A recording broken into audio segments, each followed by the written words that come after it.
Mike wants to ask you about LDLs. What goal are standards set for when it comes to LDLs? His is 68. Does he need more Mhm. statins? I know you addressed this a little bit earlier. Would you mind talking about those standards and goals? Yeah. So when it comes to these, our recommendations and our guidelines, we're constantly having new updates, and I think part of it has to do with a lot of us wanting to put our names in some of these studies. And I refer back to the 1980s when you had these videos, these 10-minute workout videos, right? And say you can have everything you need in this 10 minutes. Well, the next competition comes out and they say, hey, listen, this is going to be better than the 10-minute workout. This is the 8-minute workout, right? And then you have the 6-minute workout that comes in. And so I think this is a continuum of that process. Ultimately, the big picture here is that LDL is bad. So any reduction in LDL is great. Initially, they would tell us, hey, listen, everyone has to have their LDL under 120. Then it went to 100. Then only diabetics should be under below 70. Everyone else should be below 100. And then some other studies, I believe it was the ATP3 guidelines, they came out and they said, hey, listen, we don't have to go by a specific number as long as we have a reduction in 50%. So there's a lot of conflicting information and data, even within our guidelines and our societies. I'm a very common sense person, and this is what I tell my patients. We know LDL is bad. Any reduction in LDL is good. I do believe in that number below 100 for the most part for many patients. I do believe for diabetics less than 70. The newer guidelines for patients with issues with hypercholesterolemia or diabetes should be less than 55. So technically, if you have peripheral vascular disease or coronary artery disease, or even a history of stroke, your cholesterol should be, or your LDL should be the lowest possible. And per our guidelines, currently it's 55.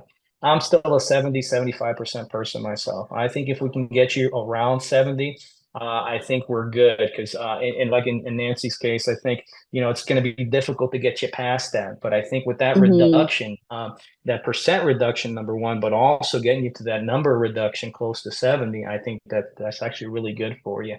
But yeah, going back to the original question, per our guidelines, LDL less than 55 with reduction of 50% is what the magic Mm-hmm. number is for patients who've had either events, heart attacks, or issues with blockages in their legs.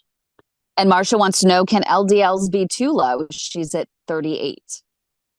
Yeah, I get this question a lot, and I've seen LDLs down into even the 20s.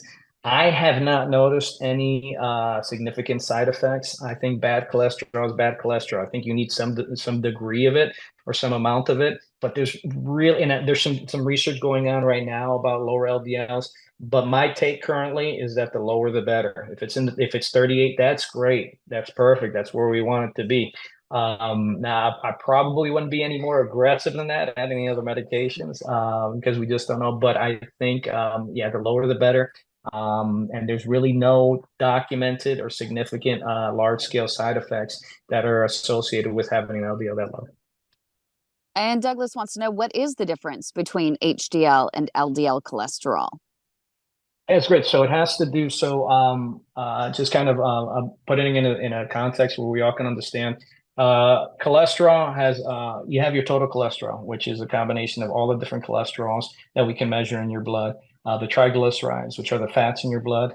You have VLDL, which is a type of cholesterol, a unit. And then you have the good cholesterol, the bad cholesterol. Yeah, the bad cholesterol is the low density lipoproteins, the LDL. And the good cholesterol is the high density lipoproteins or HDL. And the easiest way to think about it is that the HDL, the good cholesterol, binds to the LDL, the bad cholesterol, brings it to the liver and excretes it from the body. So you want a lot of good cholesterol, HDL, because the higher the HDL, the more binding you're going to do to the bad cholesterol and excrete it from the body. So a higher HDL is actually what we shoot for.